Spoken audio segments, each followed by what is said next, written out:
दया में प्रभु कितनी अपार कृपा की आपके ऊपर। मनुष्य शरीर साधु समागम श्रीधाम वृंदावन में दुर्लभ बात है। आप अपने जीवन को विचार करके देखिए कि आपके करने से आज तक क्या हुआ है।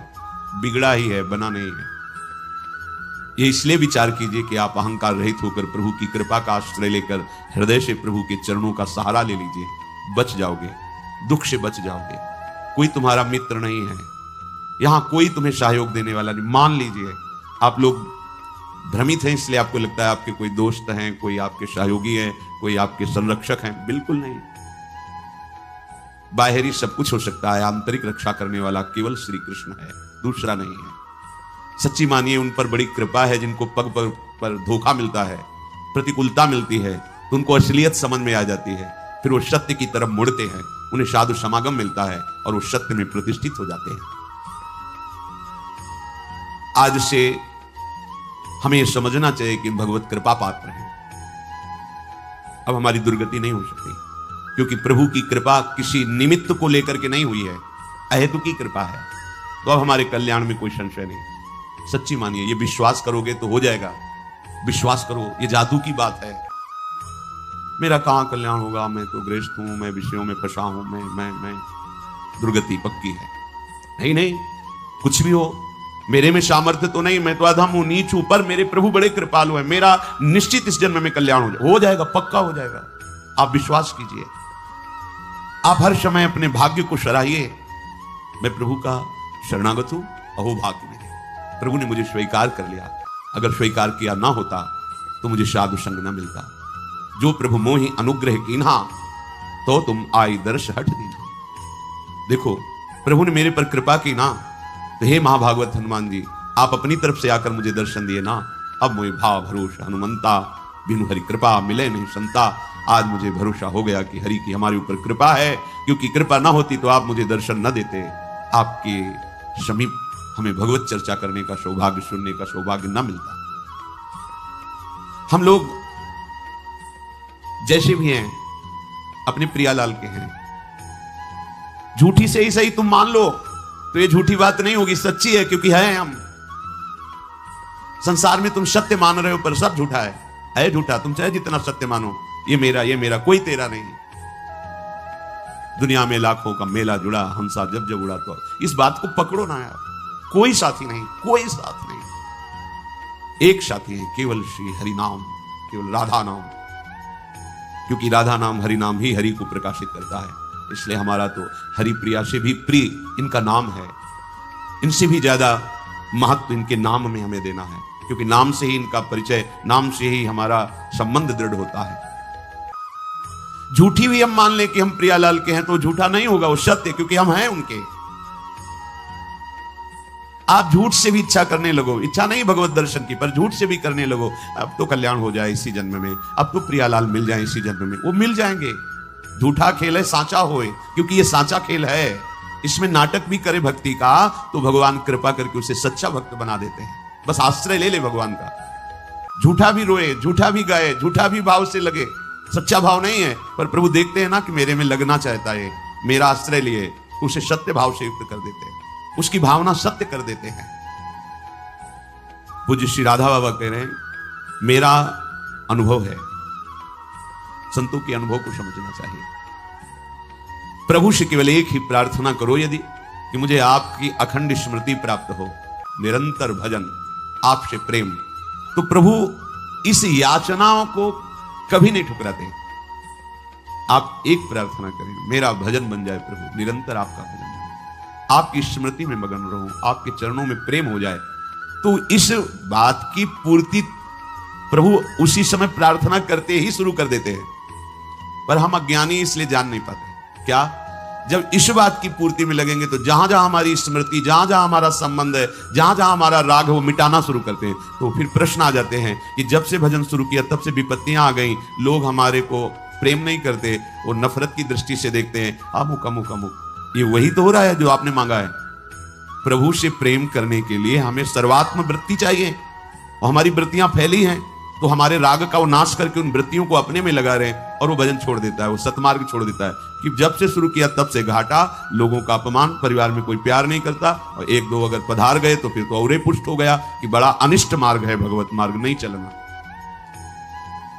देखो, जब भगवान से तुम प्रेम मांगोगे तो प्रेम तभी होता है जब अनन्यता आती है। तो आप अनन्य बन नहीं पा रहे तो आपको अनन्य बनाएंगे। वो अन्य का अपहरण करके ही तो अनन्य बना जाता है, और जब अन्य का अपहरण होने लगा तो आप चिल्लाने लगे, ये क्या, ये क्या, तो मांगा क्या था? हे प्रभु, निरंतर भजन हो, आपसे प्रेम हो, वही तो कर रहे हैं। नहीं, ये नहीं चाहिए तो फिर मांगो संसार के भोग सामग्री, फिर ये बात नहीं आएगी, ये बात नहीं आएगी। संसार के भोग जन्म जन्मांतरों में कभी फिर कृपा होगी, तब यही होगी, तब यही कृपा होगी, कोई तुम्हें पूछने वाला नहीं रहेगा।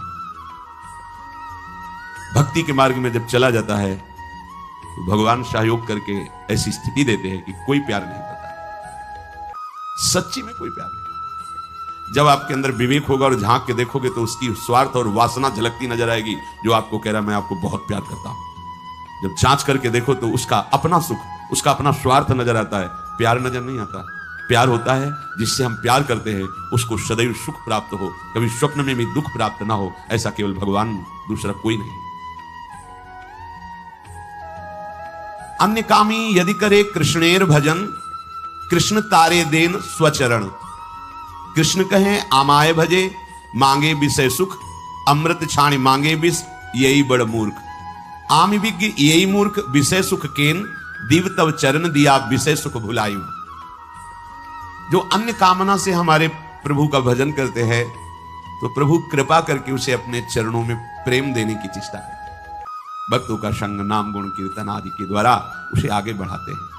प्रभु कहते हैं जो मेरा भजन कर विषय सुख मांगते हैं बड़े मूर्ख हैं, ये अमृत छाण कर विष मांग रहे हैं, कैसे इनको दूं? ये बड़ी मूर्खता है जो प्रभु का भजन करके संसार के धोखेबाज विषय मांगे हम, पद प्रतिष्ठा मांगे हम, ये अमृत छाण मांगे विष, यही बड़ मूर्ख, ये बड़ी मूर्खता है। अमृत छाण करके हम विषय सुख मांग रहे हैं। देखो, सबसे बड़ा पद इस सृष्टि में आज तक किसी को मिला है तो ध्रुव जी को मिला है। ध्रुव जी अटल पदवी को प्राप्त हुए। तो जब भगवान श्री हरि सामने आए और ध्रुव जी को वरदान दिया अटल पदवी का, तो ध्रुव की आंखों में आंसू आ गए और हृदय में जलन पैदा हो गई। ये मैंने क्या मांगा? ऐसे सौंदर्य माधुर्य निधि प्रभु के चरणों की सेवा ना मांगकर, इनका प्रेम ना मांग करके मैंने अटल पदवी मांगी।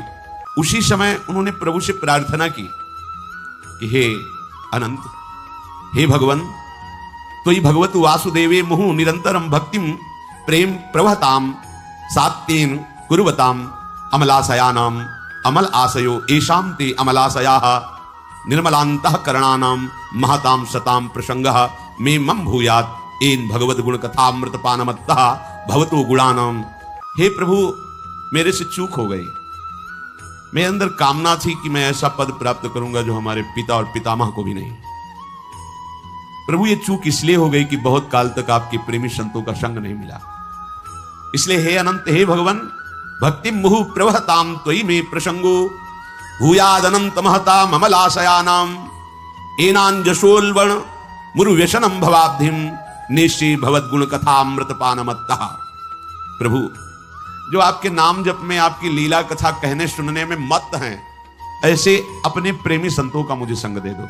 मुझसे जो चूक हुई, क्या चूक हुई? ये जो अटल पदवी मिली। देखो, जलन हो रही हृदय में कि मैंने अटल पदवी क्यों मांगी, प्रभु की दासता क्यों नहीं मांगी। अटल पदवी ऐसी कि सप्त ऋषि परिक्रमा करते हैं, सर्वश्रेष्ठ पद पर ध्रुव जी आज भी विराजमान है, पर उनको बड़ा दुख हुआ कि मैंने क्यों मांगा। सोचो, उस अटल पदवी, अपने तो थोड़े थोड़े विषय मांग रहे हैं, उनको दुख हुआ कि मैंने दासत्व क्यों नहीं मांगा। प्रभु के समीप निरंतर रहकर इनके श्रीअंग की सेवा करता, ऐसे प्रेम निधि प्रभु की संग क्रीड़ा करता। ये चूक कहां से हो गई? पता चला भगवत प्रेमी महात्माओं का संग नहीं हुआ, इसीलिए चूक हो गई। तो कह रहे कि हे भगवान, आप यदि हम पे प्रसन्न हो तो आपके भाव में जो भरे हुए भक्तजन हैं, जो आपकी लीला कथा में उन्मत्त हैं, तृप्त हैं, ऐसे महापुरुषों का मुझे संग दो। क्यों? क्योंकि जब वो आपकी लीला कथा कहेंगे तो उनकी वो मस्ती सबके ऊपर चढ़ती है। संबंध में भरकर जब वो प्रभु को पुकारते हैं, नाम कीर्तन करते हैं, प्रभु का यश गाते हैं, तो चूंकि हम माने या ना माने हम प्रभु के ही हैं, वो सबके हृदय में अपना प्रभाव डालता है। इस विविध दुखों से पूर्ण भयंकर भवसागर से वो सहज में पार हो जाता है जो भगवत प्रेमी संतों का संग कर लेता है। तेन स्मरन्त्यतितरां प्रियमी समर्त्यम ये चान्वदः सुत सुहृद गृहवित्तदारा ये त्वज्जनाभ भवदीय पदारविंद सौगंध्य लुब्ध हृदय सुकृत प्रसंगा। हे नलिनाभ प्रभु, जिनको आपके श्री चरण कमलों की प्रियता प्राप्त हो गई है, जो आपके श्री चरणों के चिंतन में लगे रहते हैं, ऐसे भक्तों का संग यदि प्राप्त हो जाए तो उसका प्रभाव क्या होता है? बोले वो अतिशय प्रिय अपने शरीर, अपने देह और देह के संबंधी पुत्र मित्र कलत्र घर धन धाम, इन सब से बेपरवाह होकर के आपका भजन करने लगता है। यह है संत संग का चमत्कार। ये भवदीयोः पदारविंदयोः चरण कमलयोः यत् सौगंध्यम सौरभम तत्र लुब्धम आकृष्टम हृदयम मनो। उनकी स्थिति हमारे ऊपर उतरती है। ये चादो देहम अनुश्रुत सुहृद गृह वित्तदारा तानपि न स्मरन्ति। बस हरि कथामृत पीत्वा मत्तः संतो न स्मरन्ति केवलम योग योगादि निष्ठानाम देहाभिमानिनानाम व्यावृत्ति तु शब्देन दर्शिता। देहाभिमान से युक्त होकर बड़े बड़े योग अनुष्ठान करने से स्थिति प्राप्त नहीं होती। ये स्थिति भगवत प्रेमी महात्माओं के लीला गायन, नाम कीर्तन, महिमा गायन का जब हम श्रवण करते हैं तो उनके संग से ऐसी स्थिति प्राप्त होती है कि अतिशय प्रिय देह और देह की संबंधी वृत्तियां जो पुत्र में, मित्र में, कलत्र में, घर में, धन धाम में हैं, इन सब से वृत्तियां हट जाती हैं और बेपरवाह होकर भगवान के सुमिरन में डूब जाती है। ये संत संग का प्रभाव है। तेषामहं पाद सरोज रेणुर माया बहेयाधि किरीट मायु यम नित्यदा बिभ्रतया सुपापम नश्यत्यमुं सर्वगुणाः भजन्ति।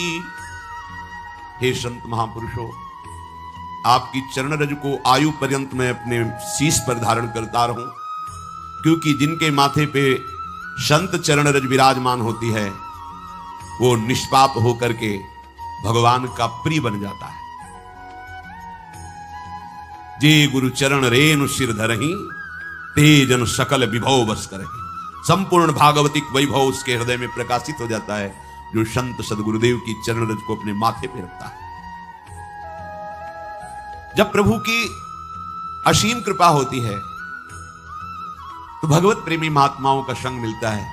संतों का संग मिल जाए तो फिर किसी और तीर्थ के अवगाहन की जरूरत नहीं है, क्योंकि तीर्थापाद प्रभु का निरंतर स्मरण करते हुए उनके ध्यान में जो मगन है, तेषां विचरतां पदभ्याम तीर्थानां पावनेच्छया भीतस्य किन्नरो चेत तावकानां समागमः। ये जो भगवत प्रेमी जन हैं, ये तीर्थों को भी तीर्थत्व प्रदान करने वाले हैं। तीर्थानाम अपि पावनेच्छया पदभ्याम विचरताम तेषाम तावकानां तौ भक्तानां समागमः संसारात् भीतस्य किन्न रोचते कथम न स्वस्मिन् रुचिमुत्पादयेत तस्मात् सत्संगः विना संसारे निस्तारो नास्ति। कह रहे हैं जो तीर्थों को भी निष्पाप करने की सामर्थ्य रखते हैं, जहां वो पृथ्वी पर चरण रखते हैं वहां की रज तीर्थों को भी पावन करने वाली बन जाती है। संसार से भयभीत हुए, दुखी हुए जीव जब इन संतों के समीप पहुंचते हैं तो इनकी चरण रज में, इनकी वाणी में, इनके दर्शन से, स्पर्श से संपूर्ण अशुभ पाप नष्ट हो जाते हैं और वो भयभीत हुआ संसार से पुरुष अभय पद को प्राप्त कर लेता है। तस्मात् सत्संगम बिना संसारे निस्तारो नास्ति। बिना संत संग के किसी का संसार से निस्तार हो जाए, उद्धार हो जाए, ऐसा संभव। इसलिए महत्सेवाम द्वार माहुर विमुक्तेस तमो द्वारम योषिताम संग संगम महांतस्ते समचित्ता प्रशांता विमन्यवः सुहृदः साधवो। ये महापुरुष संत की प्राप्ति भगवत कृपा से होती है। बस उसका निर्वाह आपको करना है। निर्वाह उनकी आज्ञा का पालन, यही महत सेवा है। महत सेवाम द्वार माहुर विमुक्ति, महापुरुषों की सेवा साक्षात मुक्ति पद है, अर्थात आपका निश्चित कल्याण हो गया। सेवा उनकी आज्ञा का पालन, जो महापुरुषों के संतों के संग में उनकी आज्ञा का पालन करते हैं वो मुक्त हैं, जीवन मुक्त हैं, इसी समय मुक्त हैं। यह अनुभव हो जाएगा। नीचे आ गए, ऊपर चढ़ने में प्रयास है, नीचे आने में प्रयास नहीं होता। पानी कहीं भी डालो नीचे जाता है, ऐसे हमारी वृत्तियां अधोगामी हैं, प्रकृति की तरफ आकर्षित होती है। इसलिए कुसंग का त्याग करके संत संग करे, बहुत जल्दी लाभ होता है, पर प्राय ऐसा नहीं हो पाता। इसीलिए सत्संग का सही रंग नहीं जम पाता। कैसे संत होते हैं जिनके संग से जीवन मुक्तता का वर्तमान में भी अनुभव हो जाए? बोले महान तस्ते समचित्ता प्रशांता विमन्यवः सुहृदा साधो। ये वो महापुरुष जन, ये समचित्ता समदर्शिना प्रशांता शुद्ध चित्ता विमन्यवः विगत क्रोधा सुहृदा सर्वेषां हितकांक्षिणः साधवा सदाचारा ते महांतो गेया। वो महापुरुष होते हैं जिनमें सब में भगवत दर्शन की भावना, सब में समदर्शिना वही होते हैं जो सब में अपने प्रभु को देखते हैं। वही परम संत है जो सब में अपने प्रभु को देखते हैं। विद्या विनय संपन्ने ब्राह्मणे गविहस्तनी स्वनीचय सुपाके चा पंडिता समदर्शिना, जो सब जगह अपने, वही है। ये तो बाद में पता चलता है ना कि छलिया कैसे छल रहे थे तुम आकर के, अब समझ में आया। ये पर्दे लगाकर वही है, दूसरा नहीं। ये तो गुरु कृपा से बाद में जब अंतःकरण त्रिगुणात्मिका माया के प्रभाव से मुक्त हो जाता है तब ये दिखाया, वो इतना बड़ा नाटक कर रहा था सब रूपों में, वही है। समदर्शिना प्रशांता, चाहे जैसी परिस्थिति आ जाए पर वो अशांत नहीं होते, वो शांत रहते हैं। ऐसे प्रशांत, चाहे आप उनको अपमानित करें, निंदा करें, तिरस्कार करें, या उनके पास जो है सब छिन जाए तो भी कोई फर्क नहीं पड़ेगा, क्योंकि सब प्राकृतिक पहले ही उसका राग नष्ट हो चुका है, इसलिए उनकी अशांति नहीं होगी। आपको बोध हो चुका है इसकी परीक्षा बाहरी लक्षणों से तो हो ही नहीं सकती, पर कुछ बाहरी लक्षण, जब आपकी भरी सभा में निंदा हो, अपमान हो, कोई भी आपका साथ देने वाला न हो, फिर भी आप शांत हैं और मुस्कुरा रहे हैं, तो हो सकता है। ये भी लक्षण पहचाना जा कि बिना ब्रह्मबोध हुए ऐसी सामर्थ्य नहीं आ सकती। पूज्यपाद सिवड़िया बाबा जी महाराज, गंगा किनारे एक बहुत बड़ा संत समागम हुआ था, जहां बड़े बड़े महापुरुष भी आए थे। बाबा तो समस्थिति को प्राप्त महापुरुष थे। समस्थिति का प्रवचन करना और समस्थिति में होना बड़ा अंतर है। तो हरि बाबा जब कीर्तन करते थे तो सबसे पहले ओंकार नाद करते थे, जे भी घंटा अपने ही कर कमल में घंटा रखते थे, और जे भी घंटा बजाए तो उसके पहले ओम, तो सब बाद में ओम बोलते थे। ये बात जो शास्त्रीय विधान के ज्ञाता जन थे वो विरोध करते थे। तो पूज्य बाबा के पास बड़े महापुरुषों ने भी ये बात निवेदन की कि ये प्रणव का उच्चारण सबको करने का अधिकार नहीं। वैदिक उद्गीत महामहिमा में प्रणव, उसके लिए कुछ नियम है, कुछ सिद्धांत है, उसका ऐसे कीर्तन नहीं कराया जाता। तो बाबा ने कहा हरि बाबा और हरि में कोई भेद नहीं इस समय जो मैं देख पा रहा हूं, इसलिए जो भी बोलेंगे सब साथ सिद्धांत होगा, इनको हम मना नहीं कर सकते। कोई साधारण संत नहीं, ये भगवत प्राप्त संत है। वहां संतों में सब आए हुए थे, तो बाबा की सीधे निंदा शुरू की। ये ऐसा सन्यासी होकर भी कीर्तन में जाते हैं, कीर्तन में रास में बैठते हैं, प्रणव उच्चारण होता है उसका निषेध नहीं करते हैं, और अब जो मन में आया सो बोल, माइक हाथ में हो फिर बोलने का अवसर हो, फिर क्या कहना है। और विद्वान हो तो शास्त्र के सूत्र ले करके। अब बाबा के एक से एक उद्भट भट्टाचार्य शिष्य थे, बाबा की जब निंदा कर तो सब, बाबा ने सबको शांत किया, सब शांत चुप बैठे। आधा घंटे तक वो बोलते रहे, शांत हो गए। सभा विसर्जित हुई, बाबा अपनी कुटिया में गए तो जो उनके सब शिष्य थे बोले बाबा एक सेकंड में इसके मुंह बंद कर देंगे, ये शास्त्र के श्लोक बोलता है अभी एक से। बोले हाँ, यही हमारे संग का असर तुम पर हुआ, यही असर हुआ। तुम हमारा सत्संग सुनते हो, वाणी सुनते हो, देहाभिमान पुष्ट करने के लिए करते हो। वो क्या बोले, वो जो बोल रहे सही बोल रहे। उड़िया बाबा नाम का एक शरीर है ये, और उसकी वो निंदा कर रहे हैं, तो इसकी तो निंदा हम भी करते हैं, शास्त्र भी करते हैं, शरीर कोई बंद नहीं है, ये तो निंदनीय है। और जो उड़िया बाबा का स्वरूप है वो भी है, वो कभी अपनी आत्मा की निंदा कर नहीं सकता। तो जिसकी निंदा होती है उसी की निंदा हो रही। तुम लोगों ने क्या सीखा, सब शांत, कोई फर्क नहीं। ये आत्मस्वरूप, ये प्रशांत आत्मा। भगवान कह रहे कैसे संतों का संग वास्तव में वर्तमान में ही जीवन मुक्त कर देता है। बोले समचित्ता प्रशांता, प्रशांत, बड़ी से बड़ी द्वंद्व की स्थिति आने पर भी मंद मुस्कुराहट और आनंद होना चाहिए, क्योंकि ये सब मायाकृत है, इसमें कोई लाभ नहीं। कोई तुम्हारी निंदा करे तो तुम जल गए, इसका मतलब देह भाव में हो, तभी तो तुम्हें देह की निंदा से परेशानी हुई। आत्मा की कोई निंदा कर सकता है क्या? आत्मा स्वरूप की, हमारे स्वरूप की कोई पहुंच है किसी के पास? तो निंदा क्या करेगा? जानता ही नहीं तो क्या निंदा है? जानता है शरीर को, इसकी निंदा तो शास्त्र भी करते हैं। इसकी निंदा ही तो करके इससे राग रहित हुआ जाता है। अगर इसकी वंदना करेंगे तो इसमें राग बना रहेगा, राग बना रहेगा तो दुर्गति बनी रहेगी। इस शरीर ही तो दुर्गति का हेतु है। प्रशांत आत्मा, अभिमन्यवः, क्रोधहीन, कभी क्रोध ना आए। तो संतों में क्रोध क्यों नहीं आता? क्योंकि क्रोध की स्वयं सत्ता नहीं है, ये कामना से प्रकट होता है। अगर कामना है हमारी ये कि सब शांत बैठिए, समझिए, वो अभी कोई हल्ला मचाने लगे तो अभी क्रोध आए। तुमको यहां का नियम पता है, शांत बैठना चाहिए, ऐसा अगर कोई भी कामना है तो क्रोध आने की संभावना है। क्रोध हम उसे ही कह सकते हैं जिसमें देह सुख को लेकर के कामना है। अगर भागवतिक कामना है, उसमें जो आता है वो अपने भजन की बचाव पक्ष या पुष्टता के लिए करता है। जैसे कोई साधक भजन करे, बार बार आसपास कोई विक्षेप करे, तो उसको अंदर जलन होगी। अब वो क्या करेगा? प्रार्थना करेगा या रो देगा? दो बातें हैं। उसका क्रोध प्रकट हुआ, पर वो क्रोध दो रूप में प्रकट हुआ। हम आपसे हाथ जोड़ते हैं, आप ऐसे बार बार बिंद क्यों डाल रहे हैं? फिर भी नहीं माना तो रो देगा, प्रभु देख लो हमें बहुत कष्ट हो रहा है, मुझे संभालो। ये साधक की बात है, सिद्ध पुरुष को नहीं। वो उस समय और आनंदित होगा कि भगवान ने अवसर दिया अपनी वृत्ति को पहचानने के लिए। अब आनंदमय होकर के उसी स्थिति से निपट करके भजन में लगा हो,